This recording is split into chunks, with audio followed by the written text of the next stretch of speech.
What's going on, everybody? Welcome into the Point After with Mitch Kaiser. I'm your host, Mitch Kaiser. Happy Thursday. As you can see, I am wearing a Sacramento Kings jersey for you guys today, specifically a Marvin Bagley Kings jersey. What a ancient relic this is now.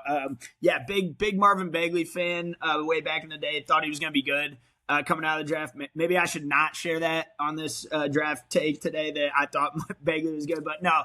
Big Marvin Bagley fan. I had to wear this for, and he was a Piston at one point. So, love Bagley on the Pistons, miss him, and still think he's a solid player, solid big man in the league, can find his way as a winning player. But we're not here to talk about Marvin Bagley. We're here to talk about Darius Acuff, is why I'm wearing this, as he was one of my favorite picks of the draft on Tuesday night going to the Sacramento Kings. So had to wear this for Acuff. It's the only Kings jersey I have, the only I only have a couple basketball jerseys. You guys will probably see me wear them throughout this show, but I didn't have any other jerseys of like some of the top picks that I liked. And as we get into my segments here, you guys will see that Acuff was one of my favorite picks of the draft. So wearing this in honor of Darius Acuff and Sacramento Kings and Kings fans, who I thought had a really good draft and should be excited for the future of their basketball team, because I think you got two good picks out of it. So we're not going to do draft grades or winners and losers, because I think those are kind of stupid, to be honest. I think grading a draft before, like giving it like a B- or like an A+, like we have no idea if these guys are going to be good or not. So I think it's silly. And the winners and losers, like we're not going to dog on any kids. Everybody's a winner from who got drafted the other night. If you heard your name called, you're about to become a millionaire. So you're a winner. Your whole family's a winner. Everyone's a winner. So, again, we're not doing draft winners and losers, because I think it's kind of silly, because none of these players have played a second on the court yet for their team. So we don't know. We don't know how it's going to look, but I will go through some of my opinions and takeaways from it and give you guys my NBA draft points after. That's what this episode is going to be for. 4 different segments today to go over for my points after. I'm going to give you guys my favorite picks, favorite team drafts. So we got to pull a couple team hauls for you guys. Some teams who I really thought won the draft. A couple questionable picks. Again, we're keeping this positive light, not negative or dogging on these kids, like, because I think all these kids have promise and potential. But there were a few picks that kind of caught my eye, that ones where I thought there might have been better options, better players available, and that you could get that player later in the draft. So, and then last segment, we're going to do my second round steals. So I'm going to give you guys a couple of steals in the second round, some gems that I thought some teams found. But first off, we're going to kick it off with my first segment of the night, my favorite picks of the night. I've got 4 players for you guys. So not going to do like, we're not going to start with AJ DeMonte, because, like, obviously AJ was my number 1 prospect, and he went first to the Wizards, so I thought that was a great pick. I thought that was the right pick. I would have taken AJ DeMonte first over Peterson, Wilson, and Boozer. I thought the Wizards did well, and I think they should be excited for the future that they have with DeMonte there, joining Trae Young with an interesting contract, but we're not going to talk about the contract. But, yeah, I like DeMonte. I think he has as good a shot to win Rookie of the Year as anyone, as long as Trae Young doesn't hog the ball from him. That's kind of the only question mark. But I would have picked DeMonte, and the Wizards did their job. Good draft by them. I think they should feel excited. I would, if I had to project what DeMonte's like first season stats look like, I would kind of guess like a 16, 6-3 kind of guy. I'll throw that out there, like 16, 6-3, 17, 6-3, somewhere around there. Probably won't shoot super efficiently in his rookie year. I know that's kind of a struggle efficiency-wise, but that'll just continue to grow and grow throughout as he develops in the NBA. But, yeah, that's all I want to say on DeMonte. I came away with him as my top prospect. I would have taken him first, so I thought the Wizards did a good job and didn't mess it up. I would have been a little worried had they took Peterson, like some of the rumors were saying. I wouldn't have felt good about it. I just think I wouldn't have felt good about it. It was a little risky, a little untrustworthy for a top number 1 overall pick. So I thought DeMonte was the right guy, and they did it. All right, now my 4 favorite picks of the night. First one, starting off, pick number 4, Caleb Wilson power forward out of North Carolina to the Chicago Bulls. Now, you guys know me. This was one of my guys, maybe my guy for the draft, my favorite player to watch, and he is the player who I have stamped with the highest ceiling if he hits his potential and reaches it. I think this player has a Giannis type of ceiling we're talking about, like a light version of Giannis. No one's going to be Giannis. I mean, that's one of one, but the physicality, like the body, the build that Wilson is, and you saw how excited he was to go to Chicago. On top of that, this kid now already has a chip on his shoulder because he believes he was just as good as the other three guys above him. And there are scouts who believe he was just as good as the three guys above him. And there are some who believe he could be the best of the bunch when it's all said and done. But he also has the furthest room to grow, and he's the furthest away from hitting that ceiling. So you guys know where I ended with Wilson. I finished with him as my second prospect. I had him second on my big board, just above Boozer.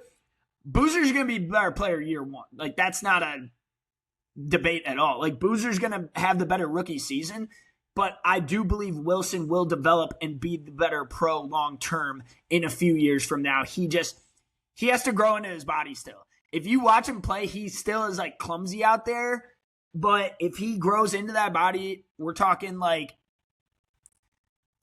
I think I said, well, Pascal Siakam was my comp. I love that. He's even taller than Pascal, and I would even throw him on the level of like the Evan Mobleys and the Scotty Barnes of the world, like guys like that. So I love the pick. Again, Chicago had the easiest job in the world. You just take the one that falls into your lap, and then you know that kid's going to have that chip on his shoulder and want to win.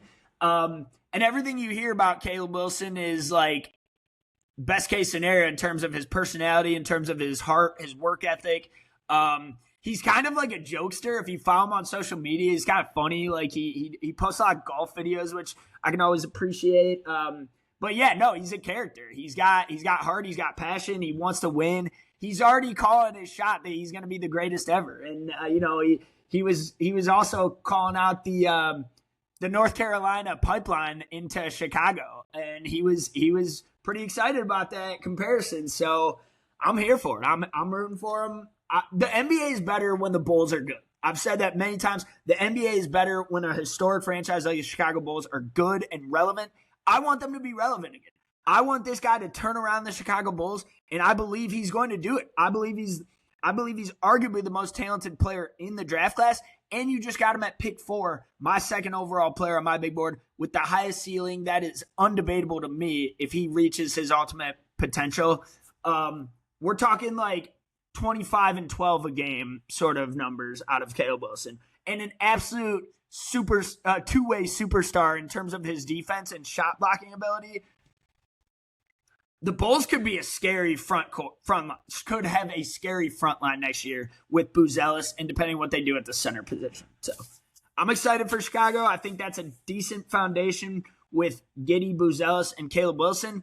And they got some other picks in this draft, which we'll talk about later. But that's all I got on Caleb Wilson.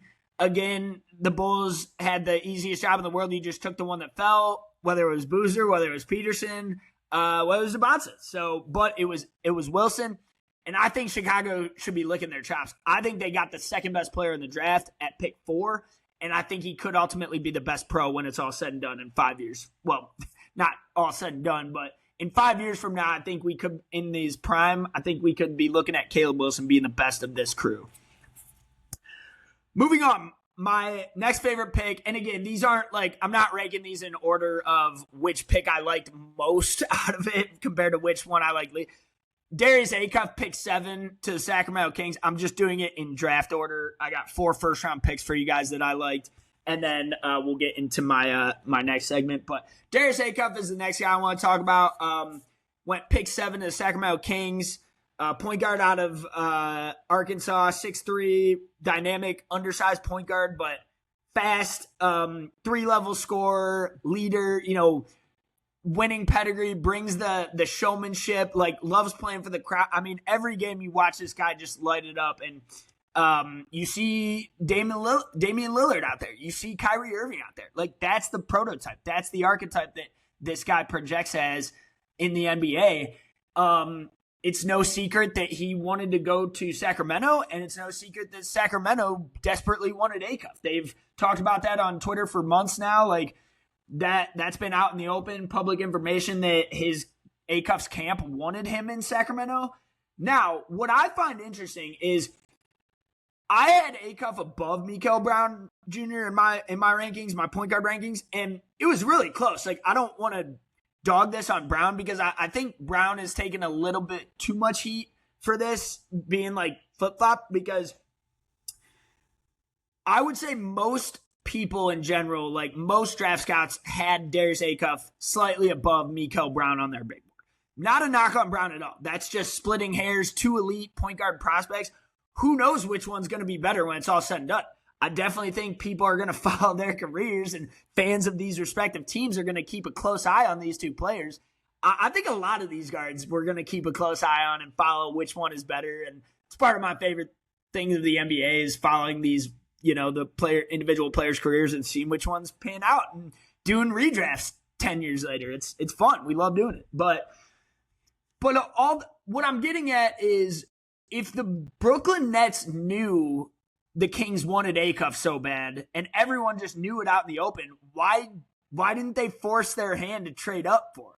Is what I'm thinking. Like, why didn't they force the Nets, why didn't the Nets force the Kings to trade up one spot if they really wanted Acuff, and then you could get some extra capital out of it, extra assets, extra draft value, trade back. I would have done that if I were the Kings or if I were the Nets, or you just dangle the carrot and you take Acuff and you're like, well, if you really want him, send us an offer. Because I think most people had Acuff above Brown, and then they were shocked when it shook out to Brown Jr. above Acuff. But here's my thing is, Acuff only wanted to go to Sacramento, it sounds like, and I feel like his camp was going to make that happen no matter what, like regardless of whether it was a trade, whether they trade for him, whether the Kings trade up for him to select him. I don't know how it all shook out, but I feel like the Nets should have just taken Acuff and then been like, yo, Kings, trade for him if you really want him, because I thought Acuff could have been the guy to like rival the Knicks, the New York Knicks now in the city of Brooklyn, and, rival Jalen Brunson, the small guard, point guard, kind of similar archetype as Brunson too. So that would have been fun in the city of New York, to have, Acuff rise up with the Brooklyn Nets, lead the Nets, and then against Brunson someday. That's probably wishful thinking here, but the Kings got to steal. The Kings got to bargain at pick 7. I mean, I can't believe he just fell into their laps. I thought one other team would pull trigger and be like, yo, if you want Acuff so bad, trade for him, because we know this is out in the open.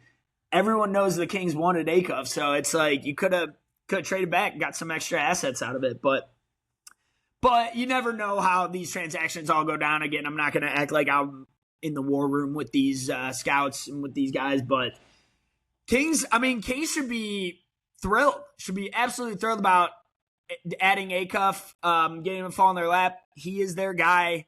They're handing the keys of their franchise to Acuff. He is going to be allowed to do whatever he wants next year out on the court. He's win or lose, like growing pains, get it all out of your system. Chuck is, put up as many shots as you want.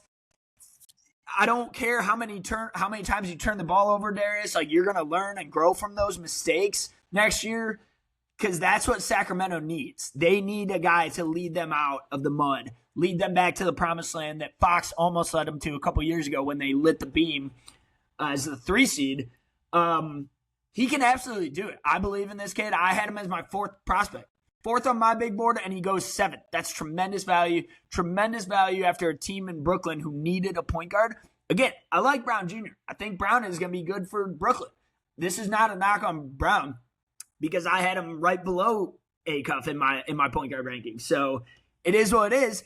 I just thought Brooklyn could have got some extra draft capital out of it, but the Kings should be absolutely thrilled, because you got arguably the best player in the draft class. My 4th prospect, a player that the average fan might watch the games and just be like, how is this guy not go number 1? Like, how is he not the best? Like, he's He scores the most. He's the best shooter, like 43% three-point shooter, 49 from the field, has a mid-range, elite midi pull-up, 6 assists as a freshman. I mean, the scoring, the statistical output this kid put up as a true freshman for Calipari, that's another factor. I used to talk about drafting Kentucky guards, and you should feel like confident in them and like rest assured drafting a Kentucky guard. Now it's Coach Cal guards. It's not Kentucky anymore because he went to Arkansas and Mark Pope is at Kentucky. Cal guards, Coach Cal guards, drafting. I believe in kids that play for Cal. I believe in their heart. I believe in their work ethic. I believe in their potential. And I believe that most of those kids are going to reach that ultimate ceiling, and Cal believes in them too. So it's very good proxy, a freshman playing for Coach Calipari, John Calipari at Arkansas. That's another reason to feel great about drafting Acuff. Like I said, I can't believe the Kings got to do it at pick 7. That's why we had to shout him out today. Go Kings, Marvin Bagley. I'm not a Kings fan. Please believe me. Trust me, I'm not a Kings fan. But I feel for Kings fans. I feel for Kings fans because that is a tough franchise to root for and support all these years. And I want you guys to be better. It was taken from you a couple years ago when they lit the beam and you had to play the Golden State Warriors, unfortunately.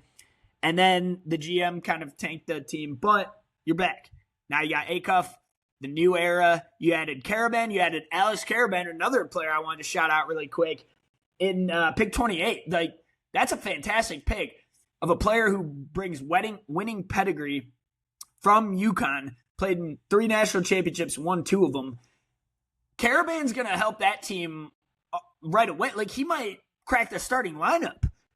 I heard someone say Karaban is the least Sacramento Kings player to ever get drafted by the Kings, and that's a compliment. Like, that might sound offensive, but it's true because this guy is just like a winning role player who played his role perfectly in college and won 2 national championships doing it, and is an elite three-point shooter and spacer and just high IQ basketball player who knows what to do, even if he's not going to like light it up with like 20 points or with a ton of dunks. But yeah, want to shout out Alex Karaban, who I believe finished 28th on my big board and went 28th. So there we go. All right, moving on. Third pick I liked. I cannot believe this kid fell so far. That is LeBaron Philon out of Alabama, point guard, to the Philadelphia 76ers at pick 22. I can't believe he fell. Like, I kept watching the draft, and it was just the coverage. First off, it was a pretty boring draft this year. I just want to say that the coverage was not great. I thought the content online, like the ABC coverage, was just kind of boring, and not much happened in terms of like shocking trades, shocking picks, like big player development. So like in terms of just like watching the draft at home, it was a little boring of a draft. But one thing that ESPN beats into the ground every year, they feel the need to do this. They always like keep showing the kids in the green room who haven't been drafted, and it's like, why you gotta do that? Like, why you gotta do that to them? But they kept showing Philon, and I was just like, this guy is too good to be on the board still.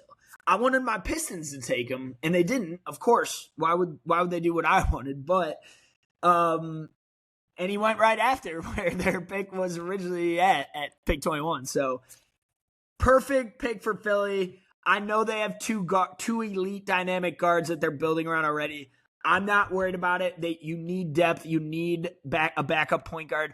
They were literally trotting out Kyle Lowry and Eric Gordon last year as like backup point guard minutes, so that was not useful at all. So Philon's going to take those minutes. You got the 7th player on my big board at pick 22. That was probably the furthest variance. I'm going to make a tweet of like my big board of versus where the players ultimately got picked. I think this was the largest variance on my big board. 7th player on my board, Philon, went pick 22. Just absolutely elite value. What a steal in the late first. I think this guy can absolutely be a lead guard in the NBA. Now he's just going to be a backup.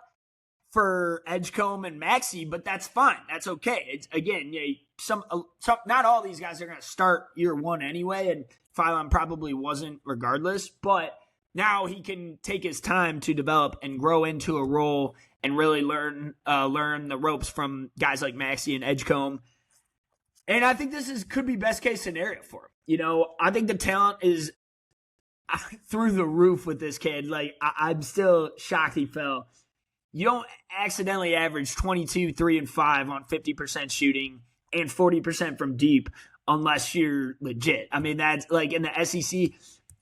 I literally think he fell because his weight, he's 176 pounds, but if he was literally listed at like 180, I don't think anybody would care. I don't think teams would notice or even think twice about it. So if that's your only reason for not drafting this kid, because he weighs 176 pounds, 4 pounds less than 180. Like, I think that's silly.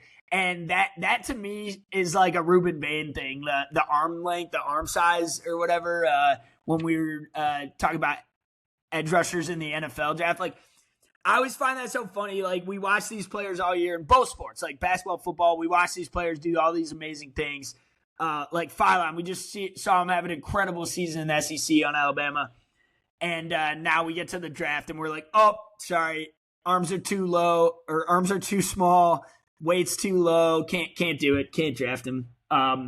So yeah, I laugh at that. That feels like a Ruben Bain, like arm length knock, and you're wasting your time, you're overthinking it. Phylon's gonna be a dog. Phylon's nasty. I think this kid is gonna be a phenomenal backup point guard to Maxey and Edgecombe. Sort of like a Dylan Harper type of player. Like, I'm not saying this is going to become the Harper Fox situation or predicting that. Phylon's not as good as Dylan Harper. Relax. Work with me here. This could feel like a backup point guard who, as a rookie, who is like, wow, this kid is super advanced. Like, this kid's already this good as a rookie and he's coming off the bench. That's what I can see out of Phylon, even if it's not at Dylan Harper's elite level, in the NBA Finals. But all right, that's all I got on Phylon. Last of my favorite first-round picks. I wanted to cover ground here. I wanted to do, I didn't want to just do all, top 5 picks, top 10 picks. Again, we talked to Bonsa, and I should even just announce the picks here. DeBonsa went first to the Wizards. Darren Peterson out of Kansas went second to the Jazz. And then Cam Boozer went fourth to the Memphis Grizzlies, power forward out of Duke. My last favorite pick of the first round here, Chris Sinek Jr., center out of Houston, picked 27 of the Boston Celtics. I had this guy, I believe, 14th on my big board, which I probably would have lowered him a little bit. Probably late teens is where I would ultimately want to re-put him. But he kept falling due to just some offensive concerns, some development concerns. He did not have the best season at Houston like he was expected to. But that's a freshman playing in Houston's system, and that's a tough system to learn in. That's a tough system playing because Kelvin Sampson demands a lot from his guys. So I've said this many times. I respect anyone who plays for Kelvin Sampson, and I already believe in your work ethic and the player you are, the person, the human being you are. If you play for Kelvin Sampson and you go through that Houston program, it's like a military camp. So that is what I've heard about Houston's practices. So I respect the hell out of players like that. Kingston Flemings, we're going to talk about him later, going to Atlanta. Love that pick too. Boston just got a steal at pick 27. They might have just drafted their future starting center. I'm no joke. Like the physicality of this guy, the potential to grow into his body at 6'11", I think 240 already.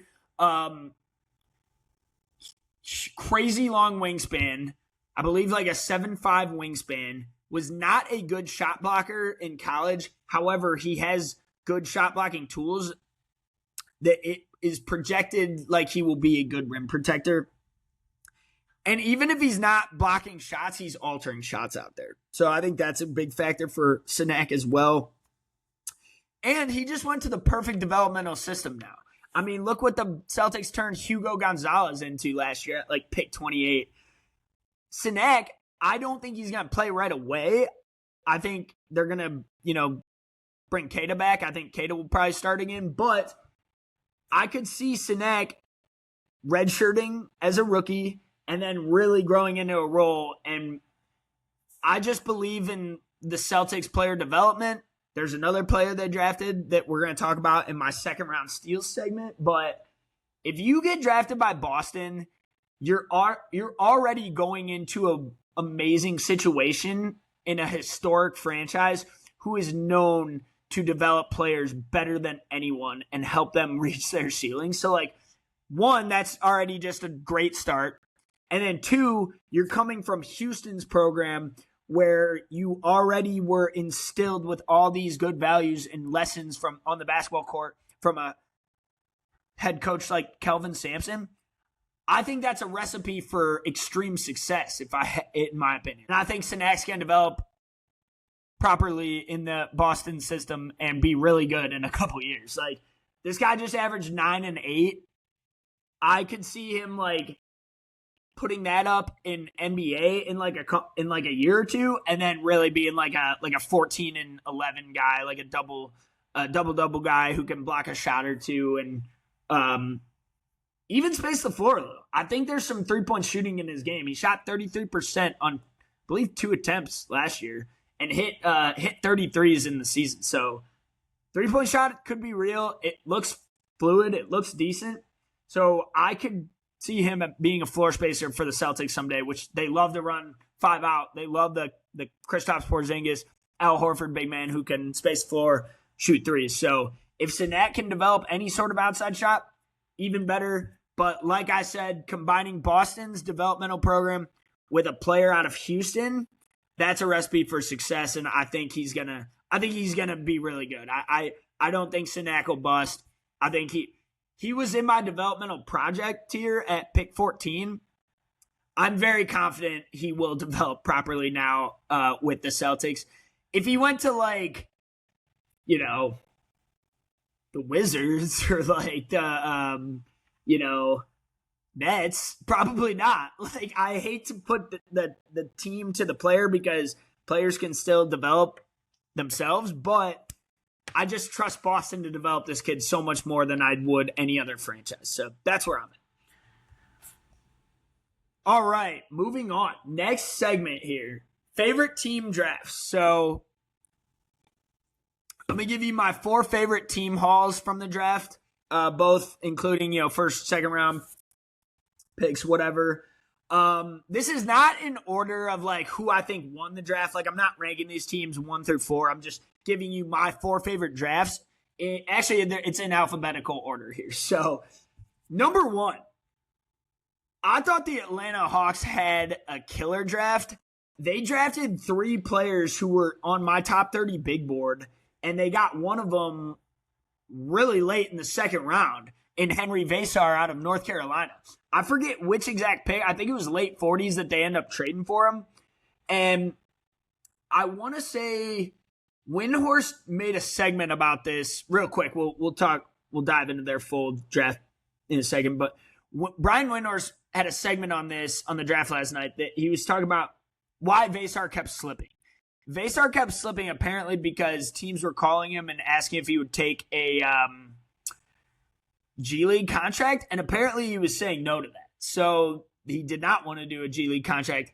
And then finally the Hawks traded for him and figured out the right contract numbers. But anyway, Henry Vasar was 25th on my big board and went late 40s. So phenomenal value there. But their first round picks, Kingston Flemings, another Houston player, dog guard out of Houston at pick 8. And then Zuby Ejiofor at pick 23. One of my favorite players in the draft, the big 6'8", 6'9", power forward center out of St. John's, just a high-energy guy, elite shot blocker, elite culture guy. They need depth down low. They need rebounding. They need size in their front court. Zuby and Vasar are perfect for that. Like I said, I think I had Vasar above Zuby, actually. So, you just got 3 of my top 25 players in your draft. And so, yeah, and one of them is a guard out of Houston, which one of my favorite players to draft is a guard out of Houston. So I think Fleming is going to be a dog for them. I think that he fits their culture and fits the Atlanta scene, and I think he fits their start. Well, he's not going to start right away, but I think he fits their future starting lineup with a big wing like Jalen Johnson, who's really going to have the ball in his hands most of the time. And then you got guys like Nickeil Alexander-Walker and Dyson Daniels on the wing. I think Flemings is like the perfect point guard to eventually take over, which is better. It's best case scenario because he can learn from CJ McCollum, who they just extended with a 1-year contract, 1-year extension to bring him back. CJ's going to start, which means Flemings will come off the bench. That's perfect. Like, that is how you want it if you're an Atlanta fan. That's best case scenario for all parties involved because McCollum can still put up like 20 a game. Flemings is not going to be ready to like contribute to winning basketball right away, but he might be able to off the bench for a team who desperately needs a backup point guard. They were trying out Gabe Vincent in the playoffs this past year against the Knicks. I couldn't even believe it was Gabe Vincent. I was like, oh my God, like the old Heat player. Wow, he's still around? Like, so yeah, that's why they definitely need to improve their bench. I love what the Hawks are building. I had him coming out of the East this past year because I believed in the Jalen Johnson jump, and we got it. We absolutely got it. I mean, he's an all-NBA player now, and I think there's one more leap out of Jalen Johnson coming that could improve the Hawks even more. But I've really loved their drafts the past few years, maybe besides the Risache pick, but they were able to, they got an extra first. Yeah, this was the first from New Orleans when the New Orleans Pelicans traded their unprotected first-round pick last year for Derek Queen. So now the battle is going to be Kingston Flemings versus Derek Queen for the rest of their careers. And we'll see how those players pan out. But no, really, really good draft from Atlanta. And I think you got 3 players who can help you like next year right away. So definitely bench guys, but that's a team that need to improve their bench because they've got their starting lineup now with Okongwu at the 5. They just need a backup center. So, all right, second draft I like was the Charlotte Hornets. Charlotte Hornets got 2 of my top 12 players, I believe, and one of them was at pick 18. And they got 2 players who were previous teammates in Germany. That is Hannes Steinbach, center out of Washington, and Christian Anderson, point guard out of Texas Tech. You guys know Anderson was one of my favorite players in the whole draft. The best three-point shooter for my money's worth. One of the best passing point guards for my money's worth. I think this guy, I don't think it's out of the realm that this guy could start now for the Hornets right away because, one, they just traded LaMelo Ball this morning. We saw that. So they don't have a point guard anymore. And 2, I just think Anderson is that good, and there are a lot of scouts that do as well. I had him 9th on my big board, and he went 18th. I had Steinbach, I think I had him 12th, and he went 13th, or 14th. So there we go. Perfect. Love it. Perfect landing spot for Steinbach. They needed rebounding. They needed a center. They needed size down low. I don't know if Steinbach's going to be ready to start right away. I think you could potentially. Obviously, it's still Moussa Diabate and Ryan Kalkbrenner is a good, solid center rotational big man for them as well. So we'll see what happens. But I think both these guys are going to get minutes for them right away because the Hornets desperately needed a starting center, one who can honestly create some offense now because they just lost some offense in LaMelo Ball. And, it wouldn't surprise me if both Anderson and Steinbach made the starting lineup this year because I think they're that good of prospects. And I just think they fit the culture well. Sounds like they're going to bring Kobe White back. Maybe he starts, who knows. But both these guys are going to help the Hornets right away. And the LaMelo Ball trade opens up a wild range of possibilities and outcomes for Christian Anderson because if he's potentially the starter right away, and with the shooters around him and Kahn and Anderson or not Kahn and Brandon Miller, man, this guy might be able to put up some numbers and make a little rookie of the year case. So all right, next, that's all I got on the Hornets. Those are their only 2 picks. They did not have a second rounder or anything. Milwaukee, the next draft. The next draft I liked was Milwaukee Bucks. So, couple things on the Bucks. It's been a sad few days for Milwaukee, especially for Milwaukee fans. I texted a couple of my buddies who are Bucks fans, and I was like, I'm so sorry it's the end of Giannis. I'm so sorry that's all you got. I would have never agreed to that trade package that they ultimately accepted, but I just can't believe they gave up Giannis for spare parts and like bag of marbles. I would never have let a player of his caliber go. I would tell him, like, dude, we're figuring something else out. I mean, I'm sorry, you're too valuable to my franchise. You won us a title. And you're one of the 30 best players of all time. Giannis Antetokounmpo we're talking about. So, sad few days for the Bucks, but after the rain comes the rainbow. And that's the next step. The sun will shine again on the next day. That sunshine right now comes in the form of Braden Burries and Nate Ament as projects, as developmental projects, as two young pieces to build around, two core guys you can build around and develop and believe in, and you can restart, reset, shift the culture, shift everything away from Giannis. It's going to sting. It's going to suck. The team's going to suck next year. They're going to lose a lot of games. It's going to be tough. I've been through this. As a Pistons fan, I've been through this for many years. My team felt like they were tanking for the last 16 years until they got Cade. And then they still felt like they were tanking 3 years after. And now, finally, they're good. So it takes time. It takes longer than you think to build into a winning team, a winning culture, and become a winning player. But I think Burries and Ament are two guys that are a quote-unquote great start. And two guys that you can feel confident about building around, hitting their ultimate ceilings. Burries was one of my favorite players in the draft. You guys know, I thought he should have went pick 5 to the Clippers. I thought that was right there for them, and they didn't take it. I think he's the best defensive guard in the draft, best on-ball guard and defender in the draft class, best two-way guard as a, offense, defense, best pure shooting guard. Like, again, in terms of like off-ball guards who don't need the ball in their hands a lot, this guy's at the top for me. And then Nate Ament, if you are like, outside of Caleb Wilson, if you are drafting a guy that you think could ultimately turn into like a light Giannis version, that is what Nate Ament, that was the closest thing to it. Closest prospect to it who was left in the draft. Obviously, Caleb Wilson would have been that guy at pick 3, but Nate Ament, the build of him, the 6'10", wing, small forward. Guys don't dribble the ball at that size like he can. Like, I think he's going to figure it out and develop and be really good for the Bucks. It's just going to take a few years.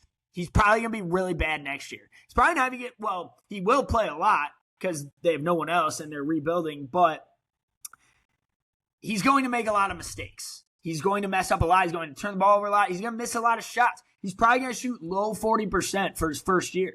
Both of them are. Both Burries and Ament will. Ament, you hope, can get to the rim more and get downhill more and develop the three-point shot. It was 33% in college. I believe the jumper looks good. I think it's going to come around and be ultimately, 36, 37%. But first few years, it's probably not. It's probably going to be low 30s. It's probably going to be bad. So I think I believe in the personality. I believe another, like, we talk about Houston, players coming from Houston. Similar thing can be said for players coming out of Tennessee. Rick Barnes is an animal. Rick Barnes is a legend. Phenomenal coach. The practices, the program, I have heard that it's similar to Houston, and it's like military training that Rick Barnes puts these kids through and sends these kids through. So I respect any kids who come out of Tennessee, especially Nate Ament, because I've heard so many good things about his personality, his character, his heart, his work ethic. That is why I believe this kid's going to hit his ceiling and be really good someday. It's just going to take a couple years to grow. He's going to have those growing pains and make those mistakes. Combining the the heart of him with a player who went through a program like Tennessee's. I just believe in the ball handling. I believe in the development. I believe in the tools. I have said the best version of Nate Ament looks like Jalen Johnson on the Hawks. I think that's absolutely true. And I think you could find that if he firmly develops right and hits his ceiling. Burries, I'm not as worried about developing at all. I think he's going to be a dog right away. I think Burries is going to average 15 points in the league and be just an elite three-point shooter, elite guard defender, and good two-way player, even if he's not a superstar. But yeah, no, I think Burries could help a team right away. But he's going to get a lot more runway now being in Milwaukee. So excited for them. Burries out of Arizona, 6'5", shooting guard, average 16, 4, and 2 there, really good efficiency. And then Ament, 6'10", is the Tennessee small forward. 16, 6, and 2, but on less efficiency, shot under 40%. So that's that's why he fell. That's ultimately why he was available at pick 13. But again, if you're searching for your Giannis replacement, this was the closest thing to it in Nate Ament. So had to do what you had to do. I'm sorry again, Bucks fans. I feel terrible for you. But it's the beginning of a new era, and you got to believe. You got to have something to believe in. So Burries and Nate Ament. I also I think these two individuals, I love these two joining forces. This could be a duo who's going to push each other. I think the personalities of both Burries and Ament are going to mesh really well, because I think they're both super competitive and want to win and are all about basketball. And I think that's going to be good in the locker room to push each other as two rookies coming in together. So yeah, I'm excited to see how that dynamic shakes out. But yeah, after the Giannis trade, this was best case scenario draft wise for the Bucks, I would say. And if you listen to other NBA podcasts, you'll hear similar thoughts. You'll hear similar discourse on how, for as depressing as the Miami trade package was for Giannis, I think the Bucks made the most out of it with these draft picks, these two picks. And I think these are two guys you can feel really good about. All right, last draft that I liked was, of course, this team makes it, the Oklahoma City Thunder. They just are winners in another draft. And why wouldn't they be? It's Sam Presti. Sam Presti's just better at this than anybody else. He's just better at this than any other GM in the league. He's outsmarting them. He's playing chess while all the other GMs are playing checkers, apparently, because Oklahoma City comes away with Ede Mara at pick 12, which was, to other people, a slam dunk. A lot of people were higher on him than me. I think for a team like OKC, it's fine. You already have your guys. You have what you need. Now you just need to go beat Wembanyama, and a 7'3" big man helps. So, yeah, I'm not going to knock the pick. I'm not going to make fun of it. Then the second pick was the one I was really jealous of, because I wanted my team to take this guy. That's Bennett Sturts, the point guard out of Iowa. Love this guy. If Sam Presti's trading up for you, you're going to be good. I don't care what anyone else says. I think you're going to be really good, because Sam Presti clearly sees something to be willing to trade up for you to take you.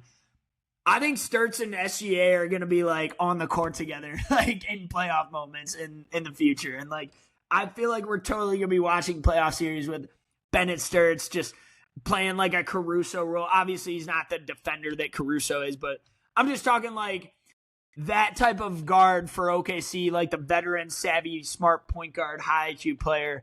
So yeah, I think Sturts is going to be a dog. And when Sam Presti drafts you, you should feel even more confident about that player. And then the last player they got in the second round, one of my favorite college basketball players of the last few years, Otega Owe out of Kentucky. This guy is an absolute bruiser, man. This guy is a dog. This guy plays like a Lance Stevenson role. He's just going to get up in your grill, wreak havoc all day long. And he also developed a three-point shot this past year. Shot 35% from three-point land for Kentucky. Averaged 16 points a game for Mark Pope. was Kentucky's best player for sure this past year. Hit that huge shot at the buzzer in March Madness, I believe, that to send it to overtime, and then they won. But yeah, Owe is going to find a role in the league as like a Tony Allen type of defense guy, like just kind of come in and muck up the game a lot. He's not going to be all defensive player like Tony Allen, but I'm just giving an example of a player like that who can come in off the bench.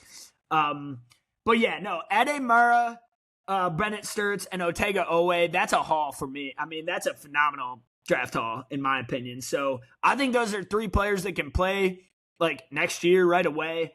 I don't think Lou Dort will be on that team. Look, that's a comp for Otega Owe. Like, he's literally like the college version of Lou Dort if you watched him the past few years. So, yeah, there we go. You just found your next Lou Dort and your next Cason Wallace, another Kentucky guard. So, yeah. When you're Oklahoma City and you just won a title and you are as good as you are and you have the draft capital you have, you don't need to worry as much about drafting for value versus drafting for need. I think when Wemby, took Chet's lunch money a few weeks ago, I think they understood the assignment and they realized everything we do this summer has to be to beat that guy and take down Wembanyama next year. And they need size, they need shot blocking, they need rebounding, and they just need more talent in the front court. And that's Ademara. Again, I was lower on this player than a lot, but when you're drafting for need, when you're the Thunder, I think it's okay. I don't have a problem with that. Pick 12. Everybody graded the pick highly. There were some people saying that Mara wouldn't even be there, so kind of just fell to him. So there you go. But yeah, phenomenal draft by Thunder. Player Bennett Sturts, who I wanted the Pistons to take. They did not, and then he goes right before or right after the player we take, which we'll get to mine in a second here in my next segment, but yeah, those are my 4 favorite drafts. Let me know who you thought won the draft. Comment below which team had your favorite draft haul this year in the NBA draft. Atlanta Hawks, Charlotte Hornets, Milwaukee Bucks, and Oklahoma City. Those are my 4 favorite drafts of the night. So let me know your thoughts below. Next segment here. Again, we're keeping this positive, but this is going to be the one segment that kind of, spices it up a little bit and kind of my questionable picks. So a couple questionable NBA draft picks from the past few, or from round 1. Again, I'm not going to question any round 2 picks.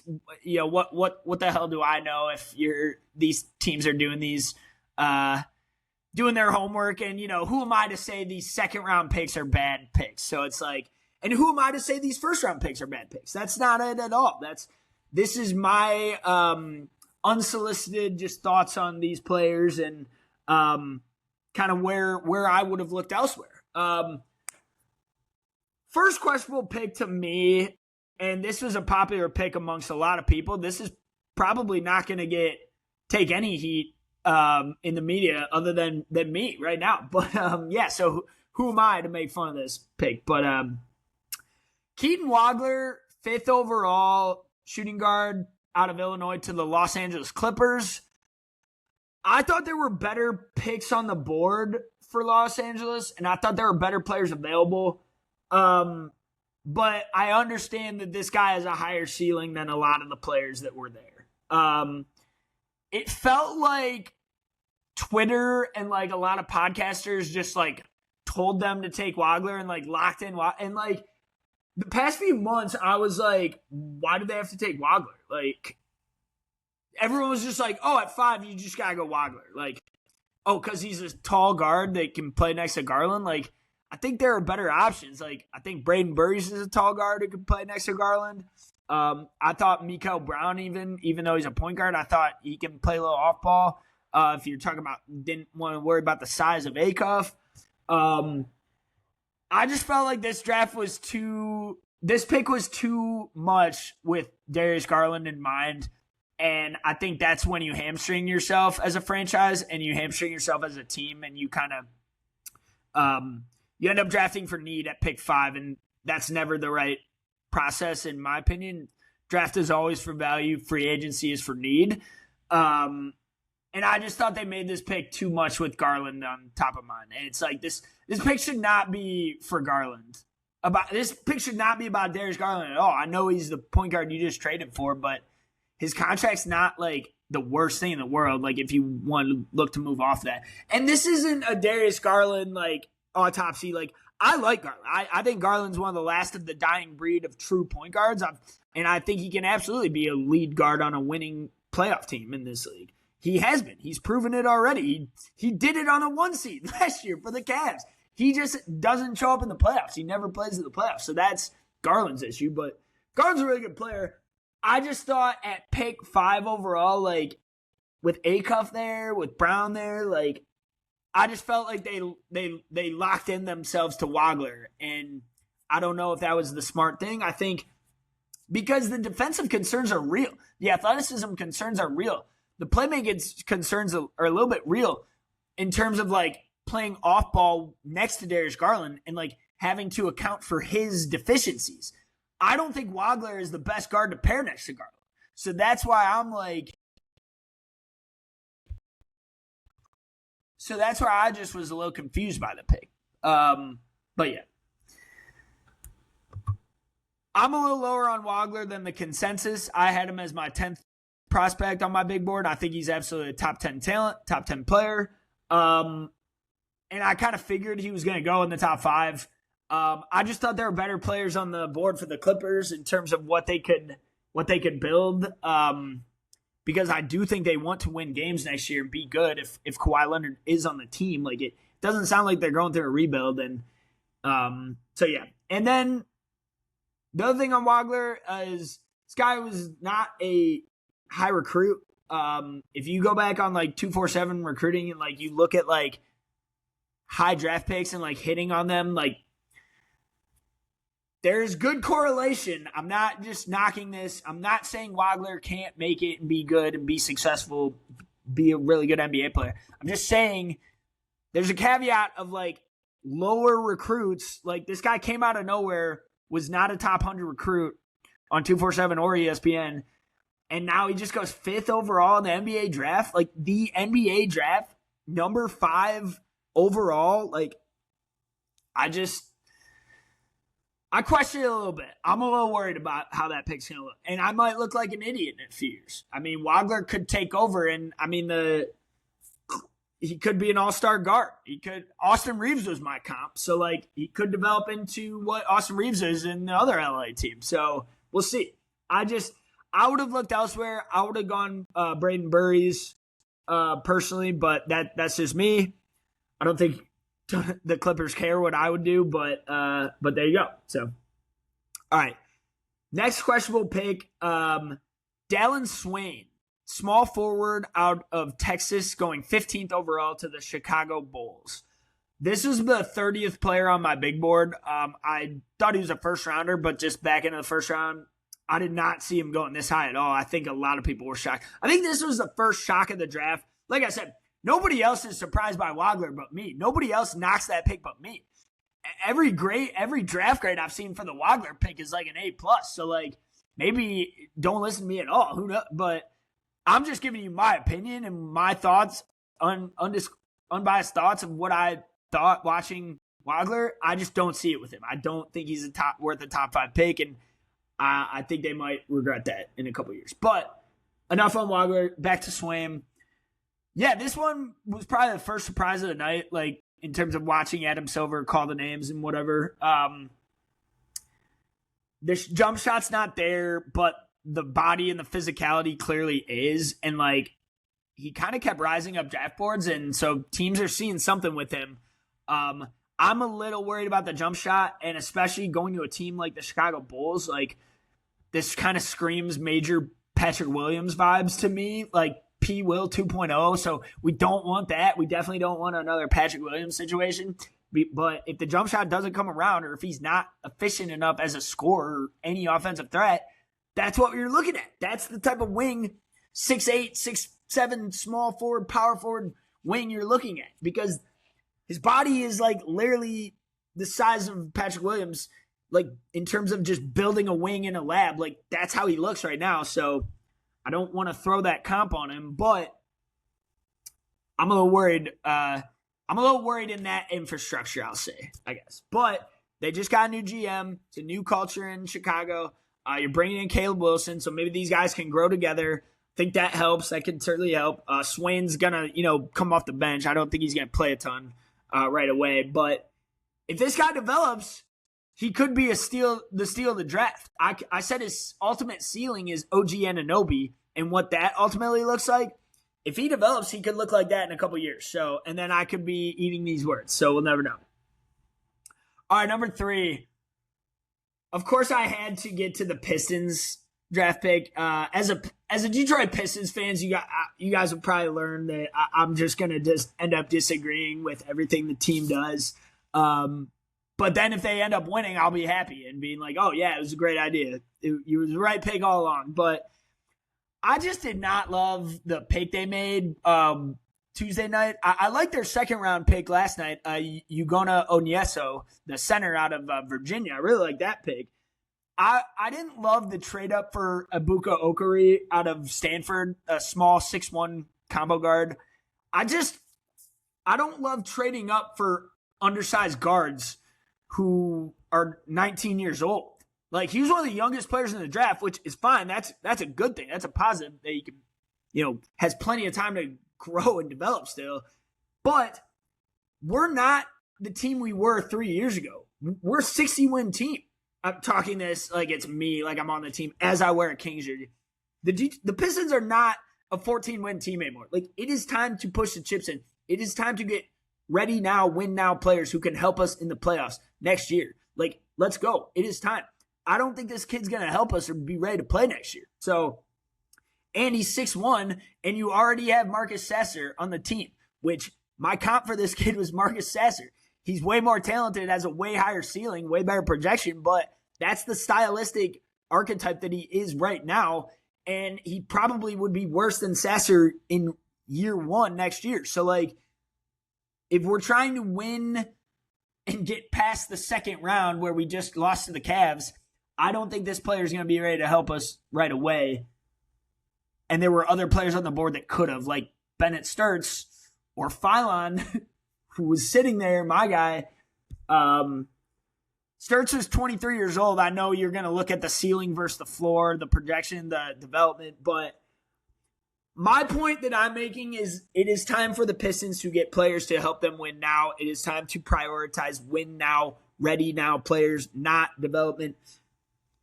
We've been drafting these guys for so long, and that it just took years. And while I'm super glad that they have made it out of the mud and are a 60-win team now, you don't get trophies for winning 60 regular season games. You just get laughed at, if anything, and you kind of just get made fun of in the playoffs, and then you lose. So you need guys that can help you in April, May, and June next year. I don't think Okori's going to help you. It is time to progress forward and push chips in. Pistons GM, Trajan Langdon. And this pick just, I don't think was the right selection for that. But again, they're not making this pick trying to make Mitch Kaiser happy. So it doesn't matter. They're making this pick because they have a plan in place and they're sticking to it. But I heard this same thing with Ron Holland 2 years ago, who was a DMP CD in the playoffs. So you took Ron Holland, an 18-year-old kid 2 years ago, pick number 5, who I like Ron Holland. I still think Ron can be a really good pro, but he hasn't developed as much as you would like in the first 2 years, and now you might be looking at trading him. So, like, are you already just getting off your first pick from a couple years ago, and now we're just drafting another 18-year-old freshman who's not going to be ready to play and is undersized that you're kind of starting behind on already? That's my fear. I'm worried. I just think the Pistons should be in the business of getting, like, players that are ready to go. And, like, I didn't want to use the pick. I didn't want to use the pick at all. And then I'll move on to the last pick, and I won't waste any more of your guys' time ranting about the Pistons draft I didn't like. I didn't want to use the pick at all. I wanted to trade the pick for a real all-star, for a true all-star, because Cade still needs his Robin. Cade needs a number 2. You absolutely need a second scoring option on the team, a second ball handling option on the team. And maybe Okori grows into that in a few years. Maybe this guy's amazing in a couple years from now, and I look like an idiot. That's very likely. most likely that will happen. Happens plenty of times. But I don't see it year one. And like, if you're trying to get past the second round and like do more in the playoffs, there's gotta be more coming. And again, this isn't a Pistons offseason episode, but I just had to say that on them because I didn't want to use the pick at all. I thought they should have used it in a trade to go get a star, and they have not done it yet, and I'm still just kind of waiting to see. So that's all I got on the Pistons. Again, it's not too much of a knock on Okori. It's just he's undersized. He's an average three-point shooter. Like, he's certainly not knocked down. It was 35%. Like, that's very mid. Like, you'd ultimately like to see that higher in college. So, it's just you're kind of behind the eight ball already when you're drafting an undersized guard who's, like, not the most efficient shooter. So, all right, last questionable pick. Last questionable pick for me is Jaden Quaintance, center/power forward out of Kentucky.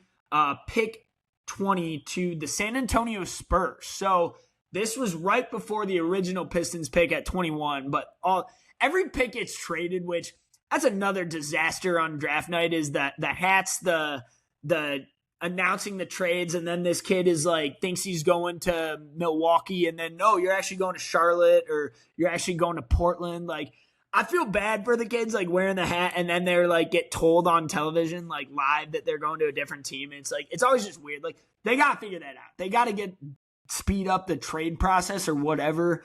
Cause yeah, it just seems like it's ruining the fan experience, I guess, if at home. So Jaden Quaintance going to the Spurs out of Kentucky again. So the Spurs added 3 centers, which I thought was interesting. I mean, you just want as much depth around Wembanyama as possible, and I get it. I mean, they already had 4 other ones on the roster, but I don't know if any of them like are gonna play right away or like next year. Like, because the thing with this guy, Jaden Quaintance, he already had a setback and requires another surgery and is coming off a season where he only played 4 games at Kentucky because he was coming off an ACL surgery. So, like, that's already a bad start in the NBA when you're just going to redshirt your whole rookie year. Like, the Spurs have almost announced that already, I think. Like, he's probably going to medically redshirt. You know, it's not a redshirt in the NBA, but you know it. You get the point. Like, he's likely going to miss his first year already and just not even dress for games. And then what does that look like when he does start playing again in 2 years after almost 3 years of not playing basketball at all? I don't think the juice was worth the squeeze, in my opinion, on this player. I would have looked elsewhere, especially for a team that just made the finals and desperately needs wing depth. Like, there were forwards on the board here that could have helped the Spurs. So I don't, you took a center who doesn't play, who has not played in a couple years. Now, the ceiling for this kid is through the roof and outstanding ceiling. I just don't believe he's ever going to hit it. There are some people, I heard someone say on a podcast, they don't think Jaden Quaintance will ever play a game in the NBA. Like, they said that, and that would not shock them if this kid never actually suited up a game in the NBA because of medical concerns and medical issues. I'm not saying it's a Greg Oden situation. I'm not saying it's like his knees are like gone and like 6-year-old knees already. It's just the injury concerns were not great. It's not looking good. And it's just a player where I'm like, I felt like you just made the finals and you had a clear hole at the power forward position, the small forward, whatever, wherever Champagny plays, the 3 or the 4, you can add a wing. I didn't get it. I didn't understand it. And like that guy said, it wouldn't shock me if Quaintance just never plays for the Spurs because injury concerns. And yeah, they might look back and feel like they wasted that pick because there were a lot of good players available at pick 20, some of which who could have helped right away. So we'll see how it shakes out. But they added Malik Brown from Duke and Taris Reed out of UConn. So they might not even need Quaintance because you drafted 2 other centers who can back up Wemby. So there you go. All right, last segment. My last segment. Sorry, I know this episode's kind of run long. I'll make this short and sweet. Second round steals. One more segment for you guys. I'm going to go over my 4 second round steals. Players that I was higher. I had a couple of these players were on my top 30 big board and fell into the draft. We already talked about one. One was Henry Vasar, the center out of North Carolina, who averaged 17, 9, and 2. That's, again, he's not included in this, but I thought it was an absolute steal at, in the late 40s for the Hawks. So there you go. He might be a player who can crack their rotation next year. Here are my 4 second-round steals. First one, Isaiah Evans, pick 33 out of Duke, wing, 6'6", 6'7", shooting guard / small forward, going to the Minnesota Timberwolves, a pick swap with Brooklyn. This was part of the Julius Randle trade where I think it's funny, Brooklyn's what? They get Julius Randle and they get a better pick out of it. It's yeah, we'll take that contract. Those are the types of moves that bad teams like the Nets should be doing. Adding a player with a floor like Julius Randle, he immediately raises your floor to 25, 30 wins. And it's all right, I don't think that's you're excited, but when you get a 5-spot higher pick out of it, it's not bad. So, but I thought the Timberwolves actually got a really good player here at pick 33 with Isaiah Evans. I think this guy is one of the best shooters in the draft, one of the purest shooters in the draft. He is the most heat check guy in the whole draft class. And he is going to be an ultimate microwave bench scorer and the ultimate heat check guy in the NBA because that's how he played at Duke. He just is curling off screens, spot up contention, dribble pull-ups, you name it. This guy can shoot it. This guy can do it. This guy is a laser jumper. It just is a sniper. I love watching him play, love watching him shoot. He's a better athlete than he gets credit for, and he can, that helps him on defense too. I think his defense is kind of underrated. I definitely think he's going to fit the profile of a 3-and-D, and probably a damn good one too. He's played in 2 winning Duke teams, averaged 15, 3, and 1 this year. The rebounding numbers are low, the assist numbers are low. He's never going to be putting the ball on the deck. He honestly can barely dribble at all, but now he joins it's funny. So yesterday he would have been joining a backcourt that needed depth desperately, and now he joins a crowded backcourt with LaMelo and Josh Green there too, and then Ant-Man. So Ayo Dosunmu too. They just re-signed him. So wow, yeah. So maybe he won't play, but no. Evans can be a wing too. Evans can definitely play the 3, be a wing player and play a small forward role if he bulks up a little more. I think he's definitely gonna have to put on some weight, but he's plenty capable of doing that. I think the defense is gonna be the one question mark with him, but he battles defensively and he competes, so that's half the battle. And on a team with Ant-Man, he's not gonna let you not compete on defense. So yeah, I love this pick. I definitely think he's gonna get minutes right away, and he was 16th on my big board, so there we go, going 33rd.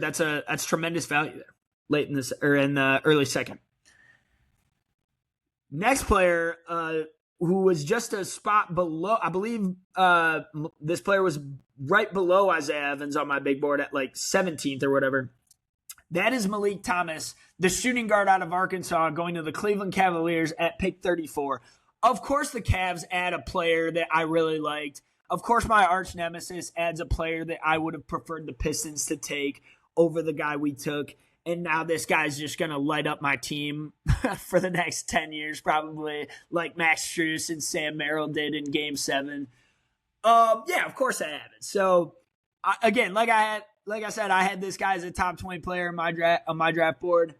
I don't really know why he ultimately fell. I don't know what the big knock on him is. I mean, I know he's a little sporadic and plays too fast sometimes, a little fast pace, out of control maybe, but he makes the right play and makes the right read and the shot goes in. So it's I heard Jay Billis talk about this with another prospect. I forget which prospect he was talking about, but it was his defensive intangibles, his footwork or his feet might not be great or he might not look like he's doing his job right, but then he blocks the shot or the shot ends up going in. So it's like, it looked bad, but he did the right play, and it was successful doing it. So like, he can shoot. He can absolutely light it up from three. 41% shooter, 3-point shooter, 43% from the field. But again, a lot of those were deep looks from the perimeter, so you'll live with that shooting percentage. 6'5", 6'4", again, good size, like NBA 2-guard size. He's skinny, he's lean. I know he's a little scrawny, but so was Evans. So like, yeah, I really don't know why he fell to pick 34, because I thought that was a steal. I thought I had him in my top 20. I would have taken him on the Pistons at pick 21. But yeah, so good pick by the Cavs. I think Malik Thomas will play right away for them. Kind of be a backup 2-guard. And you might have another Jalen Tyson on your hands. You might have another steal in the second. So there you go. All right, number 3, Los Angeles Clippers, pick 36. This was Baba Miller, my guy out of Cincinnati. Baba Miller going to the Clippers. I really love this pick because, one, I had Baba as a top 30 player. He was 29th on my big board. We had him in the first round. I had a first-round grade on Baba. I think he is a first-round talent. And especially going to the Clippers at 36, this fills value and need for them. This is a need play and value play for them because you got good value out of, 7 spots lower than I would have taken him. And he is a versatile big man, center / power forward, and they need big men. The Clippers do not really have a starting center right now unless it's Brook Lopez, who can barely walk up the court anymore. So I don't know if he's going to be starting at his age, but I'm not saying Baba Miller's going to start either. I don't, that's not a recipe for success, but I'm saying they need a long-term center for the future after they traded Zubac to the Pacers. Baba could morph into this someday. Baba could ultimately look like that in a few years if he develops. He's got the body. He's got the tools. He's got the size. And when you watch him put the ball on the ground and really dribble and like up the court and like in transition and like pass him, his playmaking and dribbling at his size is unprecedented. Like, you don't see guys do that often. We talked about Nate Ahmed earlier and how he looks in the open floor and like dribbling and bring the ball up the court. Like, yes, you can't teach guys to do that. You can't teach guys who can do that at that size. That's why it's such a valuable skill. I remember the first Cincinnati Bearcats game watching Baba Miller this year. I was like, holy crap, like this guy can do that? Like, I didn't know we were getting this. Like, dang, like that's definitely an NBA player. So yeah, I was really excited for him to get drafted last night. Obviously, I think I really liked rooting for Baba this past year. He was like the only good player we had, but I think this guy's too good to not find a role in the NBA. He's too talented, he's too skilled, and he's too tall at that size, 6'11". They will find a way for him to help. They will find a role for him to help the Clippers next year. I definitely believe, maybe not next year, but like in the future. And then last steal, second round steal. Of course, this guy goes to the Celtics. Another player I love going to the Celtics, that they're going to develop him, and he'll be amazing probably. That is Dylan Mitchell, power forward out of St. John's, a former Cincinnati Bearcats legend. Yes, another Cincinnati ledge. My former favorite player on the team 2 years ago, and then they all transferred and they all left, and then that team ended up being terrible anyway. So, but not because of this dude. They were not bad because of this guy. This guy was an elite role player on that team, and he's an elite role player today, and he's going to be an elite role player in the NBA someday. I'm staking on that take because this guy just plays his job perfectly. He is so athletic. He is so good with his left hand. Such a good finisher around the rim. 60% shooting.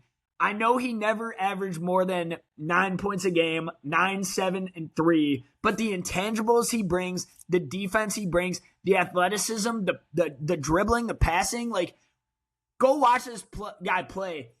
I literally think you could have thrown him in the playoffs this year, and he could have been the 5th starter on a couple teams and just been like ultimate like defensive guy, like do it all. Here's a comp for him. Jared Vanderbilt. That's a comp for this guy. He's not the rebounder that Jared Vanderbilt is. Jared Vanderbilt's one of the best college rebounders in history. No hyperbole on that. Go look at the per 40. That's a role that this guy can play in the league because he's so athletic and he just You can't teach the things that he can do at his size, at 6'8". His athleticism, his dunking ability, his passing ability, his shot blocking. Yes, he's scrawny. He has not put on the weight I would like him to yet. I think he can get bigger. I think he can definitely fill out. But at 6'8", with that athleticism, that lefty hook shot, the worst free throw shooter I've ever seen, bar none. Like, that's not hyperbole at all. I think he shot 30% at Cincinnati in his one season, but improved that up to 50% at St. John's this year. So if you can get him to hit 50% of his free throws, that's a win. But I just think this guy's gonna find a role on a bench somewhere. Like you could also see like a Colin Murray Boyles. Like he's not that physical, not as strong as that, but that's the type of guy he can be. High energy guy off the bench, play 15 minutes for a team, average like 8 and 5, like 8, 5 and 1, a couple rebound, a couple assists, couple blocks even. He was an elite finisher around the rim. He made 61% of his shots at Cincinnati. I think he was close to that at St. John's this past year, but he is above 60% field goal. So that is already elite efficiency around the rim. So you're starting off really good. And then you add him to the Celtics core, you bring him into the Celtics foundation, to the franchise known for player development. We talked about Chris Sinek Jr. earlier, the Houston center. That is why I feel super confident about him being good now, because he's from Houston and he's going to the Boston Celtics franchise. And they're known to have the best player development coaches in the entire league. So there's a reason these guys become good. There's a reason that the Baylor Shiremans, the Hugo Gonzalez, the Peyton Pritchards of the world, even Jaylen Brown and Tatum, those guys had to develop and grow into the players, the unstoppable wings that they are today. They were not always that player when they got drafted by Boston. Boston morphed them into that. Obviously, they had the tools and the physicality and the potential, but you still need the right coaching and the right player development people around you to help you reach that ultimate ceiling. This guy couldn't have gone to a better franchise to do that, to pull that off. Dylan Mitchell, definitely going to be a player in the league. I think he's going to find a role, come off the bench, 7-5 kind of guy.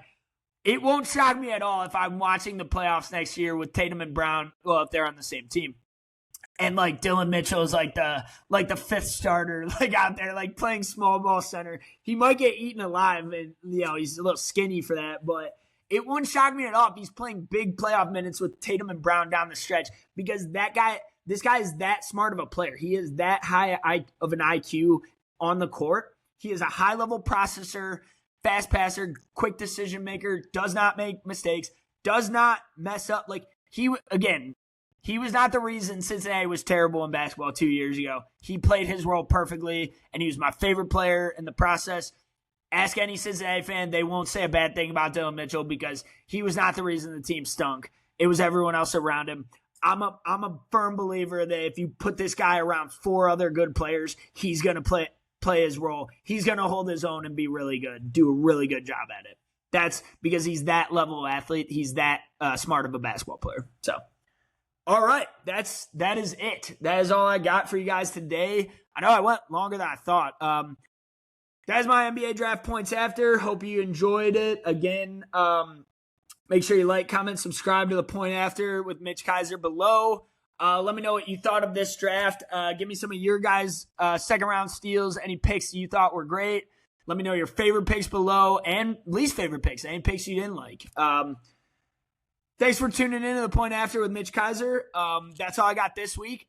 We are shifting gears now, and NBA draft season is over.